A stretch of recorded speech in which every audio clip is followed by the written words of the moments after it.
Will the unthinkable happen that someone actually might trade for Kirk Cousins?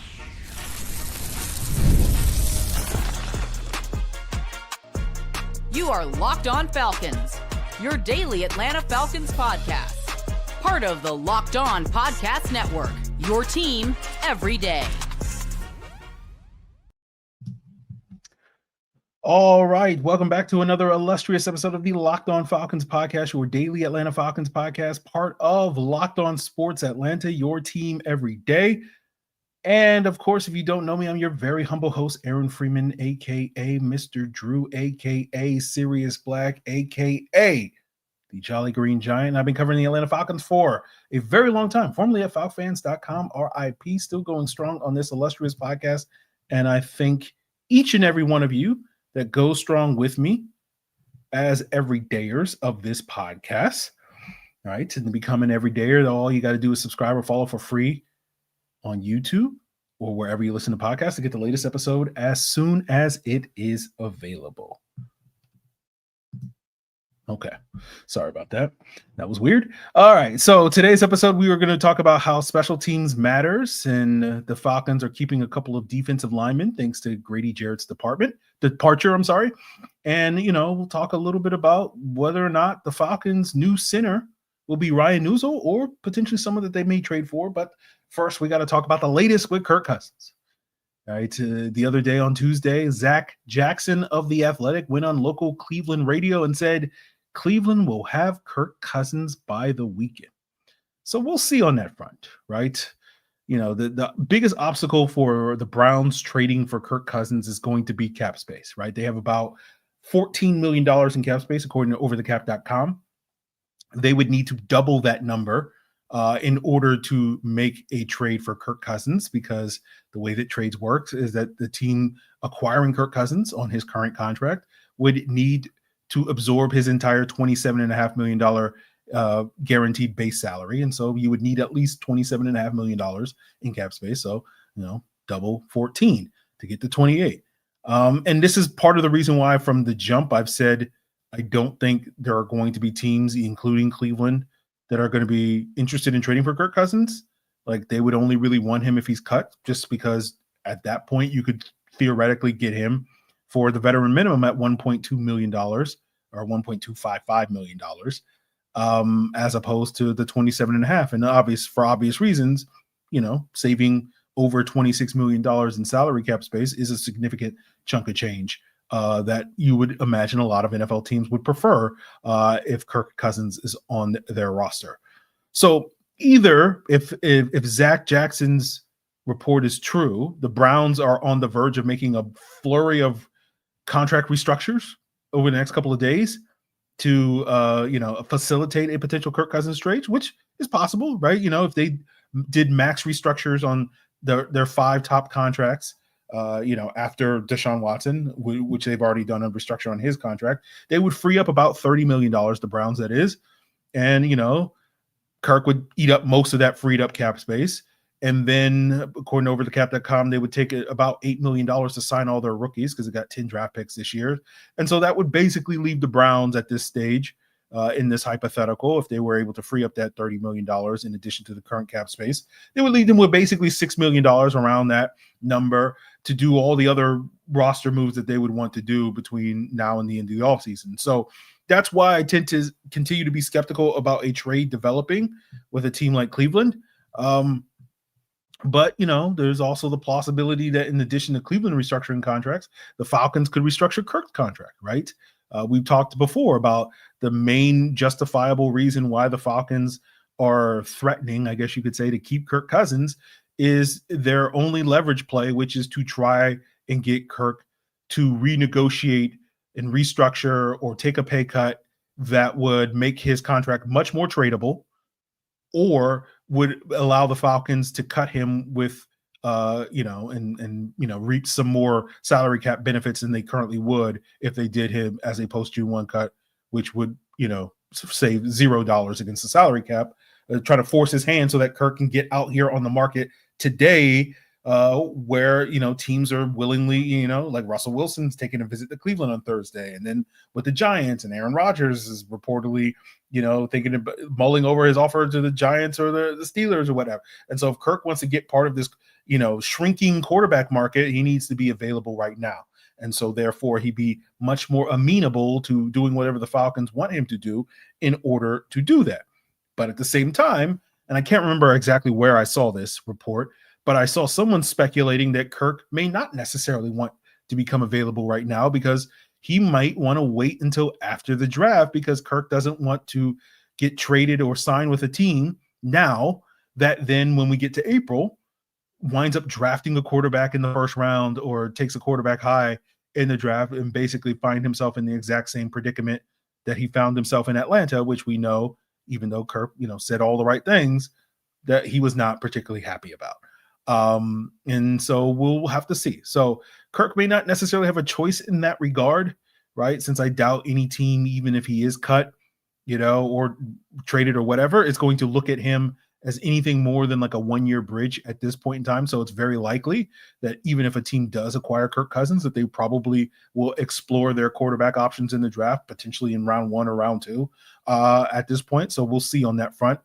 But for all these reasons, I still am skeptical that a trade is going to happen, especially if it doesn't happen in the next couple of days. I don't think this is a situation where you can just wait it out, which seems to be where a lot of people are assuming the Falcons are going to do. They're just going to wait it out and trust in that, Father Time is undefeated, I guess you could say, and eventually someone is going to come calling for Kirk Cousins. I don't necessarily buy that, right? If that happens after the draft, like it's like that, history tells us that basically there's like a 1% chance of, some team calling the Falcons at some point during training camp to be like, we need Kirk now. But I've been saying that with my chest for days, weeks, and months that, the Falcons will definitely cut Kirk Cousins and a trade won't happen. And now it seems like the Falcons aren't going to cut Kirk Cousins. And, at least there's at least one report that a trade might happen. So now the majority of NFL insiders seem to indicate that they believe the Falcons are going to keep Kirk Cousins, that Terry Fontenot's statements of we are comfortable, Kirk as our backup quarterback was not him saying that purely for a leverage play, that he's saying that and he means it. And so now we're at a point where a trade has to happen, right, in order to justify this choice. And as you know, I don't necessarily agree with that choice, but it is what it is, right? We'll see how it plays out. So a trade has to happen in order for the Falcons to prove that they're the smartest people in the room. Either a trade is going to materialize at some point in the future. We got 8 months to trade Kirk Cousins in the calendar year of 2025, but between now and the trade deadline. So we got 8 months to see, if a trade, to be determined develops, or, the Falcons do actually do the unthinkable and keep Kirk Cousins on the roster this year as their backup quarterback. And he's the first $50 million backup quarterback in NFL history.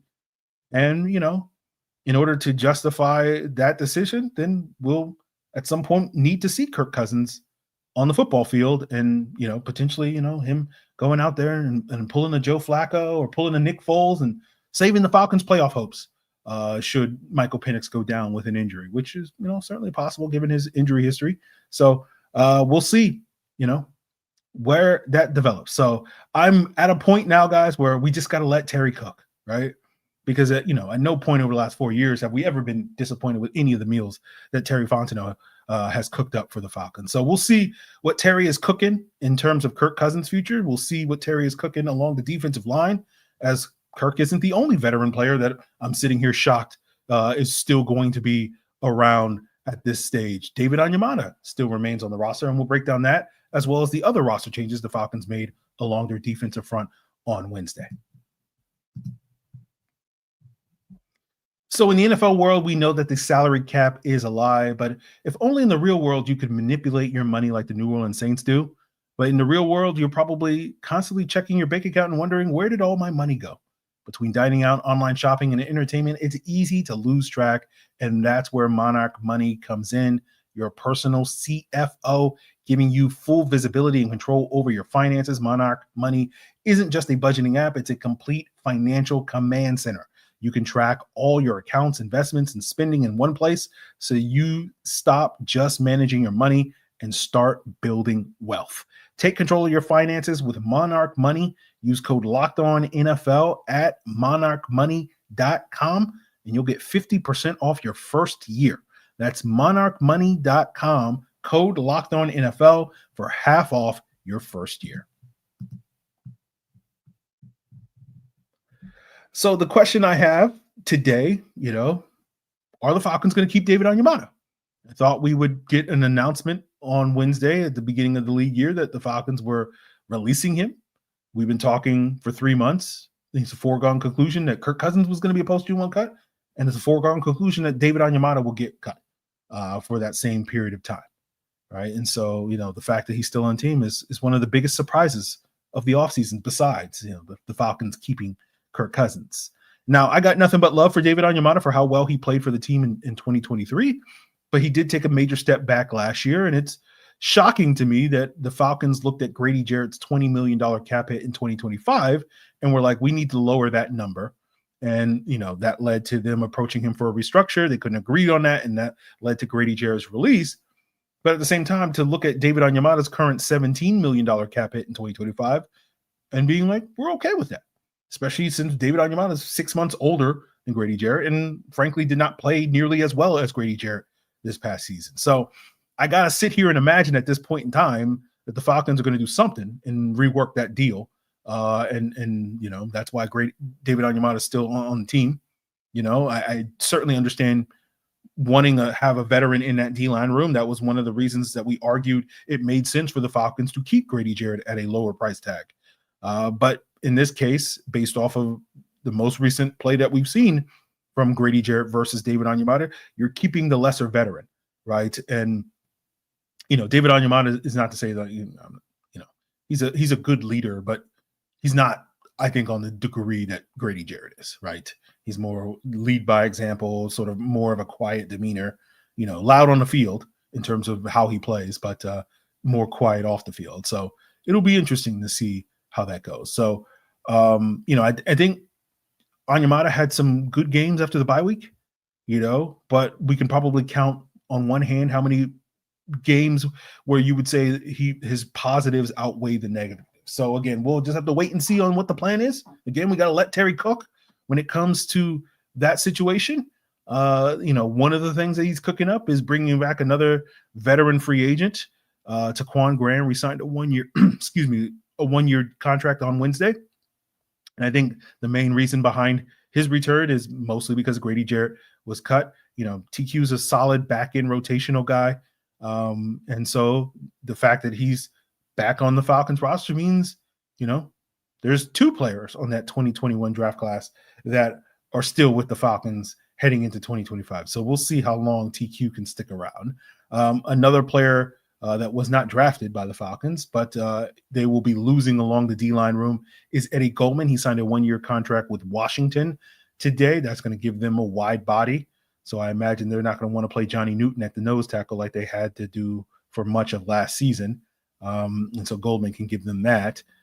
We are certainly Eddie Goldman fans here on the Locked On Falcons podcast, your team every day, so we will miss, his presence. I thought he was very quietly solid for the Falcons this past year, but it's understandable why the Falcons weren't necessarily going to prioritize keeping Eddie Goldman, just because you can't trust if Eddie Goldman's actually going to suit up for your team. He'll be on your roster in the offseason, but whether he's going to be in your roster in the regular season, you don't know, because we've seen Eddie Goldman sit out 3 of the last 5 seasons that he's had in the NFL, including 2 separate retirements with the Atlanta Falcons, with 4 of those years.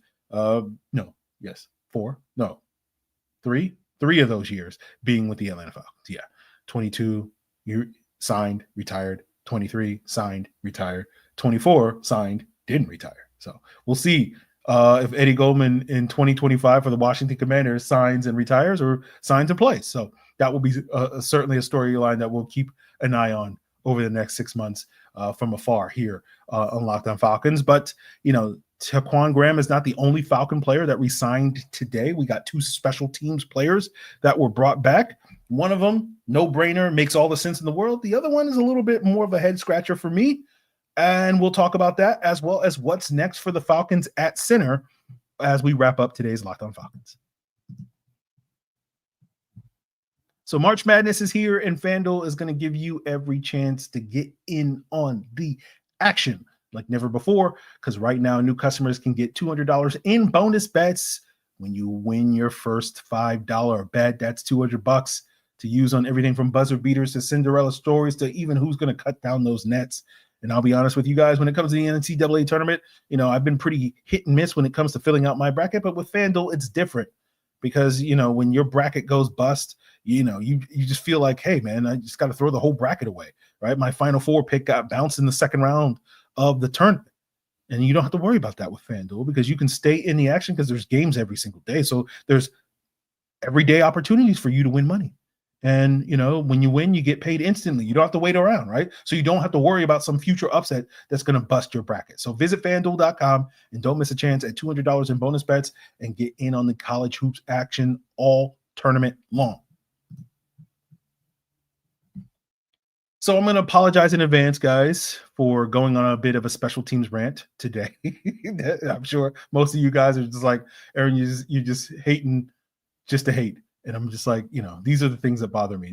If I'm upset, I'm not upset that the Falcons are going to keep Kirk Cousins. I'm more upset about this special teams rant. So we'll get into that later. But the Falcons did bring back 2 special teams players today, KhaDarel Hodge and Mike Ford. Hodge signed a 2-year, $6 million contract. Ford signed a 2-year, $4 million contract. Hodge was a no-brainer, made the Pro Bowl this past year as a special teams player, has been a special teams player for 3 years running now, has shown himself not, in addition to being their best special teams player, he's also a valuable depth guy at the wide receiver position, and probably the biggest competition they have for Ray McLeod at that number 3 spot. After Drew Dalman, Hodge was number 2 on the list of priority resignings in my book, right? For me, there were 5 players that I felt like the Falcons, quote unquote, needed to keep this offseason that were impending free agents. That was Drew Dalman, number 1, KhaDarel Hodge, number 2, Mike Hughes, number 3, Avery Williams, number 4, and Storm Norton, number 5. And basically those were the 5 unrestricted free agents that out of their like 20 plus guys that they had, that to me, they needed to make a significant effort to keep. And so 2 of those guys are back in Hodge and Hughes. Dalman is, of course, gone to Chicago, and we'll see about the other 2 in Avery Williams and Storm Norton, although I'm a lot more skeptical about Avery Williams' return due to the Mike Ford signing, right? Did not have that on my bingo card. Mike Ford was not with the Falcons this past year, but he was with the Falcons back in 2022. Then he was signed to be their a special teams player, was overshadowed by KhaDarel Hodge that year, then signed with the Cleveland Browns in 23, spent the last 2 years with the Browns, minus 6 months with the Houston Texans. And, I know since you guys are like, Aaron, you're the special teams matter guy, you're just going to assume that I'm a big fan of this move. And I'm like, I'm not, right? I wasn't that impressed with Mike Ford during his lone season on special teams in 2022. Like, he was competent, no doubt, but like it was hardly memorable, right? But he's had a lot of experience working with Marquise Williams, working when Williams was an assistant special teams coach with the Detroit Lions prior to his arrival in Atlanta. And so now you can pencil in Mike Ford and KhaDarel Hodge as the 2 gunners on the punt coverage team, right? And, I figured Hodge would be one because he's been solid in that role for 3 years running now. And I figured the Falcons would have an open competition for the opposite spot, but instead we're securing it with Mike Ford. And so for me, that competition I was thinking would be between Micah Abernathy, Natron Brooks, Casey Washington, and potentially, a draft pick at the cornerback position or something like that. I thought Abernathy was like that, the player that people repute Mike Ford to be. Abernathy to me was that guy in 2023 when he was healthy. Obviously, he got hurt last year, and the Falcons don't appear to have him in their future plans because he was a impending exclusive rights free agent, and they opted not to tender him. So now he's an unrestricted free agent, and they could have easily kept him for the literal veteran minimum money, and so they're choosing not to do that. Again, for half the price that they're paying for Mike Ford, tells you that he's gone. Natron Brooks, I thought in the back half of 2024, when he was working as the Falcons' primary gunner opposite KhaDarel Hodge, I thought he did really good work there. And we also saw some flashes from Casey Washington during the preseason, and that was one of the reasons why the Falcons justified drafting Casey Washington. That was their justification for it, right? And so if you're bringing back Mike Ford, what is exactly Casey Washington going to do? And again, I can only imagine Casey Washington is the front runner now to replace Avery Williams as the personal protector on the punt team, which to me suggests that Avery Williams is going to be gone. But if that's the case, then what do you do at the return position, right? And so, I know a lot of people are like, oh, well, Casey Washington, he'll be in the mix for that number 3 wide receiver spot. And I'm like, if you say so, right? I know a lot of people are like, oh, Casey Washington has a special connection with Michael Penix. And so he's potentially going to win that number 3 wide receiver spot. And I'm just like, all right, sure. But we'll see in that. So I just wonder, like, if Casey Washington isn't performing, like, he was active a bunch, but he didn't play. He just sat on the sidelines all last season because he wasn't the gunner on the punt team. And so it's just like, to me, this signing Mike Ford just basically, to me, means that you're giving up on Casey Washington. And it's just like, all right, like, this is what we're doing, it didn't make any sense to me why the Falcons would bring back Mike Ford. And I know none of you guys care about that, but like, these are, to me, like the margins on your team that you could have spent this $2 million on someone that's actually going to enhance your team, right? Mike Ford, you spend $2 million on, he's going to come in and be a competent special teams player, not a good defensive player at all, virtually unplayable on defense, if you ask me. So it's like $2 million for a competent special teams player, or you could spend $2 million on a competent offensive or defensive player and then probably get the same or better competent level of special teams play just by having Brooks in Washington that are already here, or Abernathy that is already here. But again, we got to let Terry cook. So we'll see how it all plays out on that front. But we'll be waiting on the Falcon center position. I know there was some confusion on Wednesday about, Ryan Neuzil's status because it hadn't been officially announced as of Wednesday. But the Falcons are bringing back Ryan Neuzil. He's the only of the 6 restricted free agents that the Falcons tendered. They tendered him at the lowest level. So he'll be making $3.26 million roughly this season.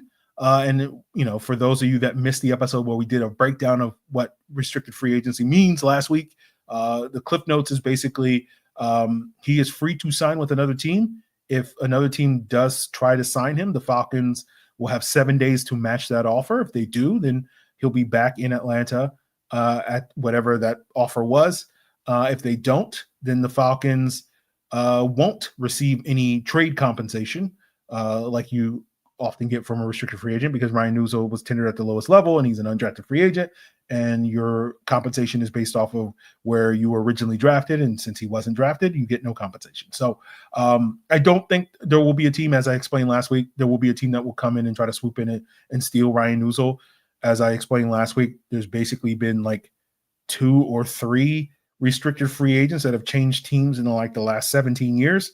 And the last one I think was in 2017. And I think all 3 cases that I cited last week were by the New England Patriots. And since Bill Belichick is no longer in the NFL, I don't think you have to worry about that. So we'll pencil in Ryan Neuzil currently as the starting center for the Falcons in 2025 to replace Drew Dahlman. But I think the main thing we're going to expect to see is what competition the Falcons will bring in. That's possibly a draft pick, but I think more than likely they're going to try to go with the veteran. And I think they're waiting to see what happens with Garrett Bradbury, the Vikings' former starting center, because the Vikings on, I think, Monday signed Ryan Kelly, the former Colts starting center, to be their new starting center. And they also signed on Tuesday Will Fries of the Indianapolis Colts to be their new right guard. So Bradbury's pretty much his days are numbered. I think everybody expects that. He's a good fit as a Dahlman replacement because he's spent the entirety of his NFL career playing in an outside zone type scheme. He played 3 years under Dwayne Ledford, the Falcons O-line coach at NC State during his college days. I've seen some Viking people speculating that the Vikings won't cut him, but will try to trade him, which, I didn't realize this until today. But the Vikings have less draft picks in 2025 than the Atlanta Falcons do, right? The Falcons have 5 picks. The Vikings only have 4 picks, right? And I would imagine, if the Falcons are going to trade a 2025 pick for Garrett Bradbury, they would offer one of the 2 7th-round picks that they have. The Vikings do not have a 7th-round pick in this year's draft. Or I could see the Falcons, probably preferring, since they don't really have the draft capital to give up, hey, we'll give you a conditional 2026 late round pick or something like that. And, at this point, the Vikings, beggars can't be choosers at that point in time. So I would imagine they would not turn that down, even if it doesn't necessarily help their draft hopes this year. So to me, if the Falcons are going to make a trade this weekend, I think personally it's more realistic that it will be for Garrett Bradbury as opposed to sending Kirk Cousins anywhere. But we will see. Again, we got to let Terry cook and see what Terry's going to do over these next couple of days. So we will see on that front. We know what directions the Falcons go at center, at D tackle with David Onyemata, and at quarterback, or at least backup quarterback. We know, the Quits-Ats Haderach will be, the star quarterback here in Atlanta, but we'll see what they do at the backup quarterback. So lots more things to come over the next couple of days. So continue to make Locked On Falcons your first listen by checking us out on YouTube or wherever you listen to podcasts. And for your second listen, make sure you check out the Locked On NFL Draft podcast. And let me just make one last check to make sure nothing happened in the last 30 minutes while I was talking on this podcast, because, that's the way that the NFL free agency goes, where, things are constantly changing. So does not appear that anything major happened while I was talking. So without further ado, let's duck out of here and make sure you check out Locked On NFL Draft Podcast. It's all part of Locked On Podcast Network, your team every day.